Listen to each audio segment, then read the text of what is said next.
গান বাজনা হারাম, তাই এই টাকা দিয়ে তিনি বাড়ি বানাচ্ছেন। অটো ব্যবসা টাকা হালাল, তাই এই টাকা দিয়ে তিনি বাজার করেন।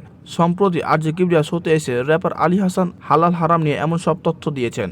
এ নিয়ে তিনি পড়েছেন সমালোচনার মুখে। কিবরিয়া শোতে আলী হাসান জানিয়েছেন, ছোটবেলায় তিনি মাদ্রাসায় পড়াশোনা করেছেন। পরে তাকে স্কুলে ভর্তি করানো হয়, কারণ মাদ্রাসা নিয়ন্ত্রিত জীবন তার ভালো লাগতো না। তবে এখন বুঝতে পারেন মাদ্রাসা পড়াশোনা করলে ভালো হতো। কিছুদিন আগেও আলী হাসানকে কোক স্টুডিওতে বাংলা গানে দেখা গেছে। 5 মিনিটের গানের প্রায় 1 মিনিট জুড়ে ছিল আলী হাসানের র্যাপ। গানের নাম মালোমা। আলী হাসানের র্যাপের গানটি এখনও ট্রেন্ডিংয়ে আছে। ব্যবসা পরিস্থিতি গানের মাধ্যমে আলী হাসানের উত্থান হয়েছিল। হিপহপ গানের সুরে সুরে একজন হার্ডওয়্যার ব্যবসায়ী তার কাস্টমারের সাথে বিভিন্ন বিষয় নিয়ে কথোপকথন ব্যবসা পরিস্থিতি গানের মূল বিষয় ছিল। হয়ে যান তিনি ভাইরাল, কিন্তু তার ভাইরাল হওয়ার কোনো উদ্দেশ্য ছিল না। ভালো লাগা থেকে নতুন নতুন গান বানাতে চান আলী হাসান। মানুষ তাদের নিজ নিজ জায়গা থেকে আলীর গানের মর্মার্থ বুঝতে পারে, তাই গানের জগতে জনপ্রিয়তা পেতে তার তেমন সময় লাগেনি। এরকম চাঞ্চল্যকর ভিডিও পেতে আমাদের চ্যানেলটি সাবস্ক্রাইব এবং লাইক করে দিন।